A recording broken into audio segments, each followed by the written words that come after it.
Le vendredi dernier, 9 décembre 2022, la communauté internationale célébrait la journée mondiale des Nations Unies contre la corruption. Et ainsi que je vous le disais à l'entame de l'émission, l'indice de perception de la corruption dans le secteur public était de 58 points en 2021 au Bénin. Le Bénin occupant ainsi la 78e place au plan mondial. C'est donc un fait, la corruption est un mal endémique au Bénin, mais comment en finir avec la dite pratique? Comment en finir avec la corruption au Bénin? C'est la question qu'on se pose ce matin. Vos avis, vos réponses nous intéressent.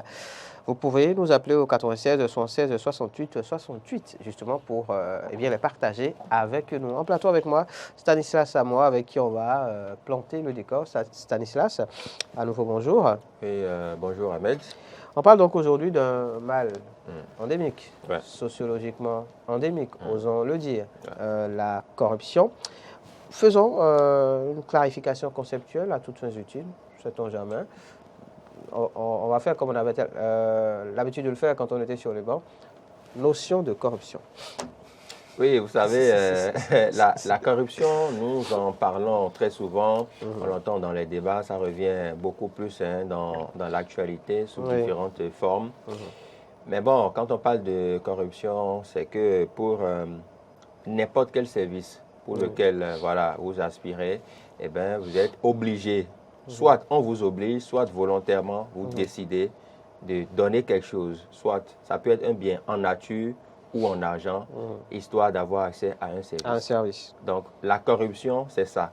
La corruption, c'est à tout moment où vous avez besoin d'un service et celui qui est chargé de vous rendre le service, soit vous oblige à lui faire un geste, soit en nature, soit en espèces, ou vous-même, vous décidez de lui faire un geste pour que le service soit accéléré.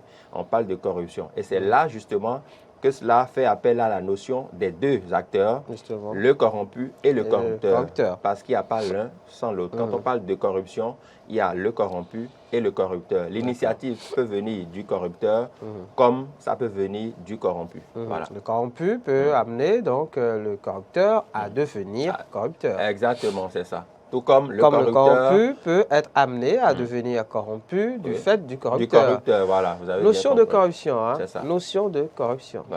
Est-ce que les uns et les autres ont compris? Alors, puisque les uns et les autres semblent avoir compris, j'ai eu la réponse dans l'oreillette. Ah, d'accord. Intéressons-nous aux causes. Quelles sont les causes, justement, de ce genre de pratique? Alors, comme je le disais, il y a que ça peut être un avantage, soit en nature ou en espèces, parce que très souvent, quand on parle de corruption, eh bien, on pense à l'argent. Oui, c'est la première chose à laquelle on pense. La première chose à laquelle on pense. Mais l'argent n'est pas que le seul élément qui entre en ligne de compte quand on parle de corruption. Il y a aussi les biens en nature. Alors, les causes de la corruption ne sont pas exhaustives, hein, selon nos analyses et notre petite connaissance de la chose. Les causes sont de diverses formes. Et les causes varient aussi en fonction du service dont on a besoin et en fonction des acteurs qui sont en fonction des acteurs, en fonction du corrompu et du corrupteur. Et du corrupteur, voilà. Quand vous avez besoin d'un document, je ne vais pas donner d'exemple pour que certaines structures ne se sentent pas indexées, mais quand vous avez besoin de vous faire établir un document, heureusement qu'encore aujourd'hui, tout est digitalisé maintenant, ça peut se comprendre. Et que c'est 72 heures de délai, que vous avez besoin d'avoir le document de façon express, c'est-à-dire que vous déposez le dossier à 11 heures et vous le voulez pour 17 heures. Voilà, pour 17 heures. Vous allez déposer votre dossier, vous dites à la personne qui est en charge du service que oui, vous avez besoin de ça pour 17 heures. Même quand il ne dit rien, vous vous dites, puisque vous avez besoin d'un service particulier. Voilà, d'un service particulier de façon express, plutôt que d'attendre 72 heures, je l'aurai à 17 heures. Et donc, moi-même, en tout cas, dans cette condition-là, on se dit, il faut faire un geste. Il faut faire un geste. Il faut faire un geste. À partir de cet instant, on devient corrupteur. On devient corrupteur.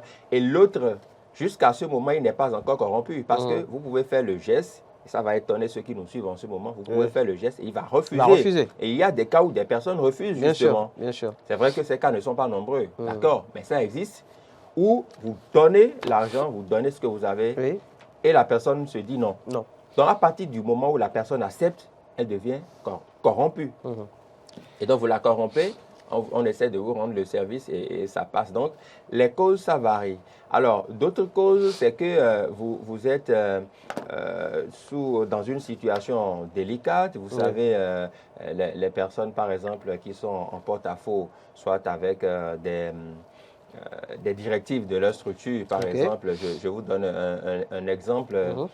Quelqu'un qui a l'habitude d'arriver en retard au service, et il y a sur le portillon à l'entrée du service un vigile qui contrôle par exemple, les fait le entrées. contrôle. Voilà. Et vous devez être là à 8 h. Et vous vous pointez à 9 h 30.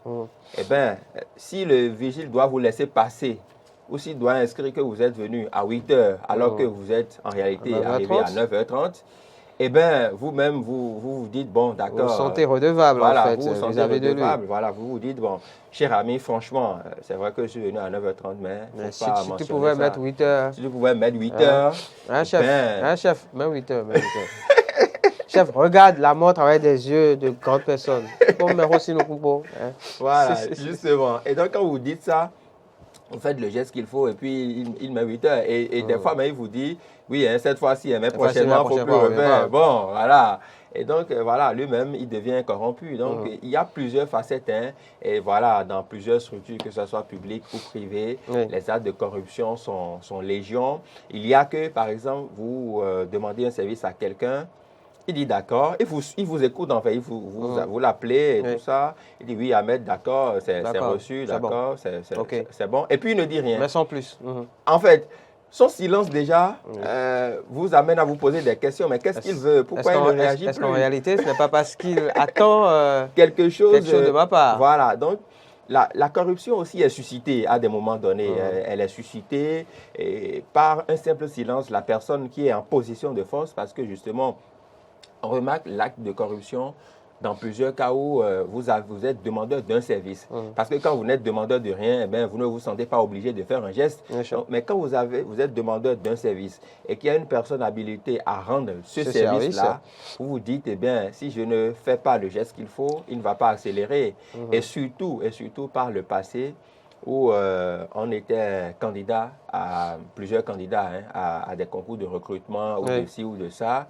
Quand vous êtes 1000 personnes à postuler pour des postes où on veut 100, où on veut recruter 100 personnes, vous vous dites, je n'ai pas de chance que si je ne passe par ce moyen-là, qu'est la corruption. Et donc, dans plusieurs cas de figure... À une certaine époque, il y a cette formule... il faut déposer la pièce sur le papier. Sinon... c'est ça. Oui, c'est ça. Sinon le vent va l'emporter. Pourrait l'emporter. Exactement. Donc, c'est ça. Autant donc de causes qui justifient cette pratique, autant de causes sinon qui conduisent donc à la corruption.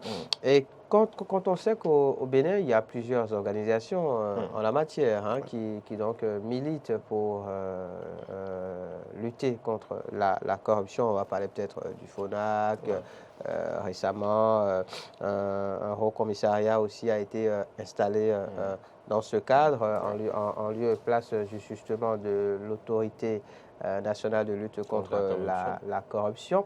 Quand on sait qu'il y a donc autant d'efforts qui sont faits dans le milieu et quand on remarque justement au détour de ce que je disais dans mes propos liminaires, que le Bénin est comme un 118e au plan mondial, et dans le même classement, on a la France, par exemple, qui est en 22e position. On a la Nouvelle-Zélande qui est en 12e, qui est en première position. On se rend compte qu'il y a beaucoup d'efforts qui sont faits. Malheureusement, c'est une pratique qui perdure, qui persiste. Et le deuxième constat, c'est que bien souvent, ce sont dans les pays comme les nôtres, les pays sous-développés, que le taux de corruption est vraiment prépondérant. Tout à fait. Comment l'expliquer? Votre réponse est derrière. On ouvre l'antenne pour recevoir les appels de nos amis téléspectateurs au 96 76 68 68. D'abord, vous savez, dans aucun pays au monde, on ne pourra assister à la corruption zéro. Tous les États au monde font des efforts pour limiter l'étendue de la corruption. Mais vous pensez qu'il n'est pas possible l'éradiquer? Non, il n'est pas possible. Tant qu'il y a des êtres humains qui sont à des postes donnés, qui sont là à rendre des services dans la société, il y aura toujours des moyens de contournement. Et c'est pour cela que cela ne vous aura pas échappé, Ahmed, que même au Bénin, avec l'institution qui fait le plus peur, l'institution de justice qui a spécialisé, qui est la CRIET, qui fait le plus peur, où on juge les personnes qui sont quand même qui sont jugées comme étant, ayant elle a commis des crimes, économiques, voilà, c'est l'expression que je voulais. Oui. Malgré qu'il y ait des jugements, qu'il y ait des décisions qui sont rendues, eh bien, cela n'a pas empêché justement d'autres poches de découverte, ou par exemple, après, voilà, au niveau de telle structure, on sent que, ah oui, après tel audit, on a découvert un détournement de plusieurs milliards de francs CFA. Donc, ça veut dire que même en présence d'institutions, d'instruments de justice, de persuasion et même de dissuasion, le mal continue de prendre de l'ampleur.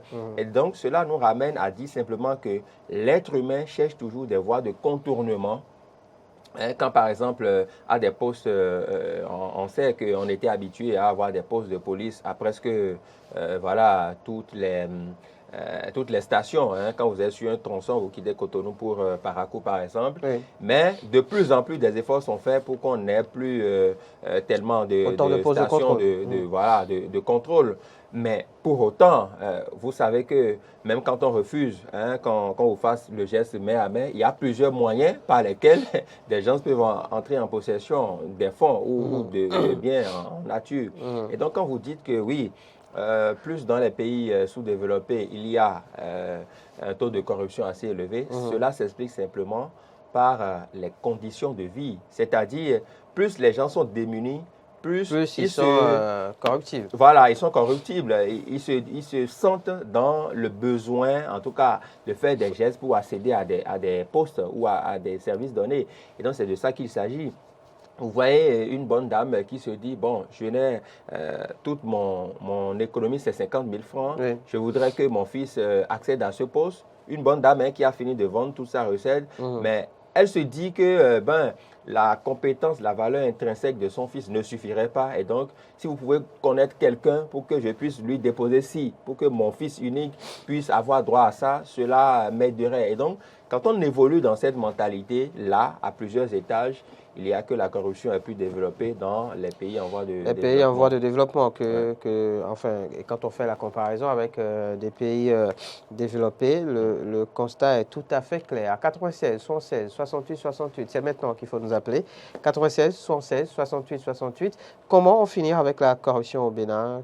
Votre avis sur le sujet, vos propositions donc, en la matière sont attendues au 96, 76, 68, 68. Vous le disiez tout à l'heure, Stanislas Samoa, c'est quasi impossible d'en finir. Ouais, c'est impossible, il ne faut pas se leurrer, mais il y a quand même pour le cas du Bénin, il faut saluer déjà les efforts qui sont faits. Pour limiter l'étendue de la corruption. Oui, il faut préciser que sur ces dernières années, on a quand même évolué dans le classement. Voilà, on a évolué, c'est une bonne chose, mais malgré les institutions, malgré les efforts qui sont faits, les poches de résistance existent toujours. Quand la Cour de répression des infractions économiques et du terrorisme avait été installée, eh bien, très peu d'entre nous pouvaient quand même parier sur le fait qu'il y aurait encore des poches de résistance. Mais sitôt que cette Cour a commencé par travailler, on a vu que dans certaines structures, eh bien, tantôt on vous dit qu'après un audit, on a découvert un détournement de tel nombre de milliards, on a découvert un détournement. Et donc, on se dit que bien que cette Cour est là, bien que la justice soit là, eh bien, des gens essaient toujours de contourner. Mais des efforts sont faits par les pouvoirs publics pour limiter l'étendue de la corruption. Et le processus de digitalisation aujourd'hui au niveau des documents administratifs limite aussi limiter considérablement toutes les tentatives de corruption. Parce que c'est le contact physique qui vient souvent. Voilà. Même si cela ne réduit pas à 100%. Comme je l'ai dit, Ahmed, si quelqu'un est en France et veut vous envoyer de l'argent, il n'a pas besoin de vous voir. Il peut le faire. Donc, voilà, quels que soient les mécanismes qui sont en place, les gens cherchent toujours des voies de contournement, ce qui n'est pas bien. Mais cela a le mérite quand même de limiter un peu voilà, ces velléités-là. Aujourd'hui, vous pouvez avoir votre casier judiciaire en ligne sans avoir affaire à un agent, sans avoir un contact physique avec lui. Vous pouvez avoir d'autres documents, les documents de l'ANIP par exemple, votre CIP, voilà, vous pouvez vous faire établir vos pièces en étant chez vous, en étant connecté et en ayant de l'argent sur votre compte sans pouvoir avoir un contact direct avec quelqu'un. Donc, cela vient limiter les choses en la matière, mais le mal demeure. On essaiera autant que faire se peut de circonscrire ce mal, mais il faut dire aussi que les efforts des pouvoirs publics n'auront leur répondant que dans l'action collective du bas peuple. C'est-à-dire que ce n'est pas que l'affaire du gouvernement. Du gouvernement, voilà, c'est aussi l'affaire de nous tous. De nous tous, même au bas de l'échelle, dans la rue, dans la circulation. Vous savez même qu'aujourd'hui, par exemple, Ahmed, vous avez besoin d'un service, vous appelez un petit de 7 ou 8 ans, vous lui commandez quelque chose aujourd'hui, vous pouvez lui commander un article de 800, vous lui remettez 1000 francs. Le petit, en revenant, il se dit déjà dans sa tête que les 200 restants sont pour lui. Lui reviennent. Lui reviennent. C'est incroyable, en fait. C'est-à-dire que la mentalité est telle que tout part aussi du cercle familial. Il y a l'éducation qu'on donne aux enfants à la maison. À la maison, c'est ça. L'enfant se dit, mais non, monsieur Ahmed, mais il ne peut pas encore me réclamer les 200. Si bien que quand il revient et que vous lui dites, mais petit, où est le reliquat, mais il s'étonne, il fait une mine. Il s'étonne de vous voir lui réclamer en fait cela. 200 francs, voilà. Vous vous dites, mais il y a un problème. Donc voilà, comme vous l'avez dit, l'éducation aussi en est pour quelque chose. C'est carrément ahurissant. Quand vous, même dans certains services, quand vous allez vous acheter un article et qu'il reste 50 francs que vous réclamez, il y a certaines dames, et elles me l'ont fait, elles vous disent, mais monsieur, quand même, 50 francs, ça ne vous dépasse pas. Pourquoi vous réclamez 50 francs? C'est à croire que 50 francs, ce n'est pas de l'argent. Voilà, c'est autant d'actes aussi qui concourent à la corruption, qu'on le veuille ou pas. Parce que vous laissez vos 50 francs, mais ça rentre dans sa poche, ça n'entre pas dans la poche de la structure. Donc voilà, il faut qu'au niveau de l'éducation à la base, au niveau de nos familles, qu'on sache aussi raison garder, qu'on essaye aussi de revoir cet aspect-là des choses, de savoir que quand vous rendez un service à quelqu'un, c'est déjà au départ de façon désintéressée. Maintenant, après, quand la personne prend sur elle-même de vous faire un cadeau, de vous donner quelque chose, cela ne relève pas de la corruption, mais de l'expression de reconnaissance. Et la reconnaissance, c'est de 1000 manières. Quelqu'un qui vous dit merci du fond du cœur, c'est une façon d'exprimer la reconnaissance. Sauf qu'aujourd'hui, vous rendez un service à quelqu'un qui vous dit merci. Certaines personnes s'étonnent et disent juste merci. Juste merci, merci. Voilà. Il y a la fameuse formule merci et l'on doit. Voilà, c'est ça. On ne mange pas le merci. On ne mange pas le merci, donc c'est compliqué quand même. Donc, faites du bien, rendez service autant que vous le pouvez sans rien attendre en retour. Mais quand on vous donne quand même, vous ne pouvez pas refuser. Mais il ne faut pas s'attendre à vouloir quelque chose, à vouloir prendre quelque chose en retour quand vous rendez toujours des services. Ce n'est pas bien. Bonjour, bienvenue. Bonjour. Merci de vous présenter, monsieur. Monsieur Dansou Jonas. Vous nous appelez d'où? Dangbo. Dangbo, d'accord. On vous écoute. Comment finir avec la corruption? Oui. D'accord. Un peu difficile. Mais pas... Vous devez savoir que la politique, même les politiciens même, oui. on va apporter de l'eau où est la corruption. C'est-à-dire? Parce que aujourd'hui, là, bientôt, quand les élections vont, nous irons aux élections. Oui. Vous allez constater que les populations, les militants, oui.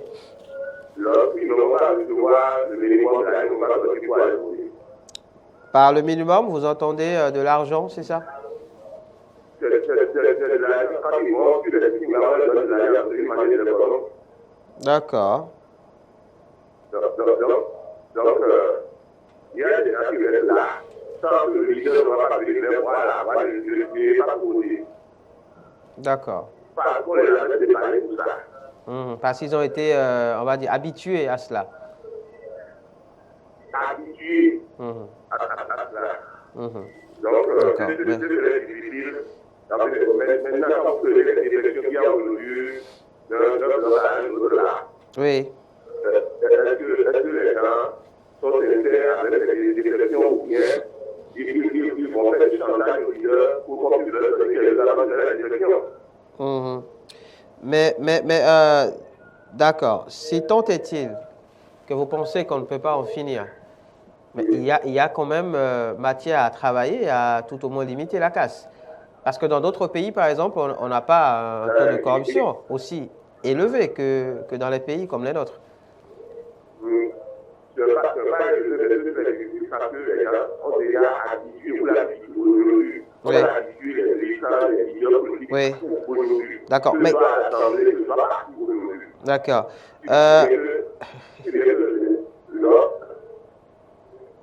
Oui, monsieur. Oui, mais que proposez-vous alors? Que faire peut-être pour, on va dire, réduire?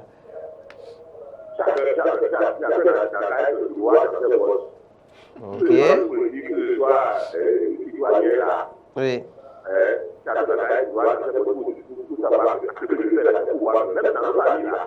Oui. Vous savez, quand il y a une femme qui fait le mariage, on va dire, tant que tu vas pas venir là, dans ce genre là, je ne vais pas D'accord. Et là aussi, c'est de la corruption. C'est de la corruption aussi, selon vous. D'accord.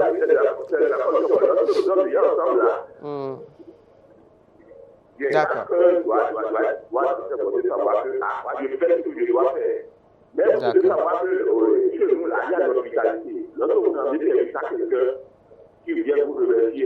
C'est suffisant, normalement. On ne doit pas faire tout en corruption. D'accord. On a été moulé, nos parents ont été moulés là. On a rendu service par merci. Mais on ne va pas remercier les travailleurs. D'accord. Donc il y a aussi une affaire de culture. On doit expliquer ça, on doit expliquer ça, ça ne peut jamais finir. D'accord. Merci, monsieur Donsou. Merci. Bonne suite de journée à vous à Dongbo. Monsieur Jonas Donsou, donc, qui contribuait à nos échanges, Stanislas à moi. Une question de culture aussi. Peut-être on a été habitué, selon lui, au fait que oui, quand on rend un service, il faut en retour du remerciement, mais pas un remerciement, on va dire, juste à la bouche, comme on a coutume de le dire, c'est-à-dire qu'il faut donner quelque chose en retour. Donc, est-ce que culturellement aussi, on parlait d'ailleurs du fait que c'est un mal sociologiquement endémique. Bonjour, bienvenue. Bonjour. Très bien, monsieur, merci de vous présenter.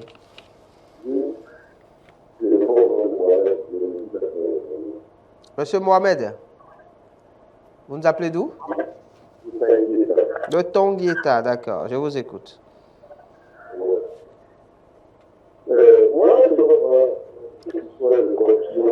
Oui.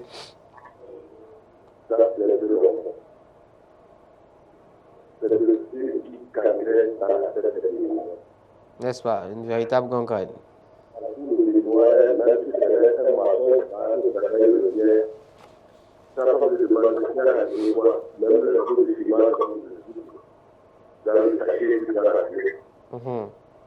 On a fait ça pour...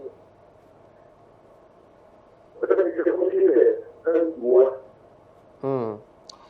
Quand tu ne comprends pas, tu n'es pas du mois. Carrément. La dame qui dit que c'est le salaire. Oui. Ça veut dire qu'il n'y a pas de... La compensation n'est pas forcément matérielle. Mais pour que vous n'ayez pas que tout ce qui est salaire, c'est qu'il faut payer l'argent.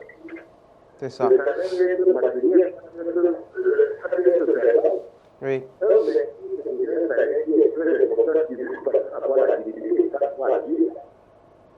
Mais pour nous, c'est le matériel.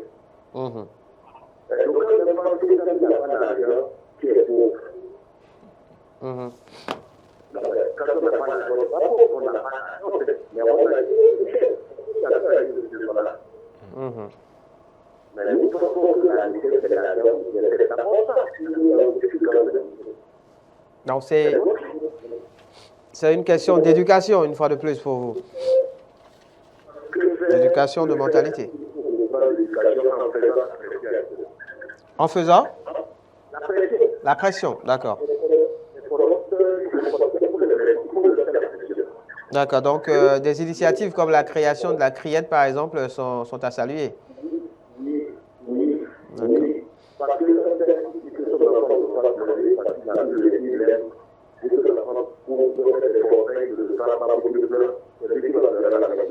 N'est-ce pas? Merci beaucoup, M. Mohamed. D'accord. Merci, M. Mohamed. Bonne journée, bonne suite de journée à vous à Tonguieta.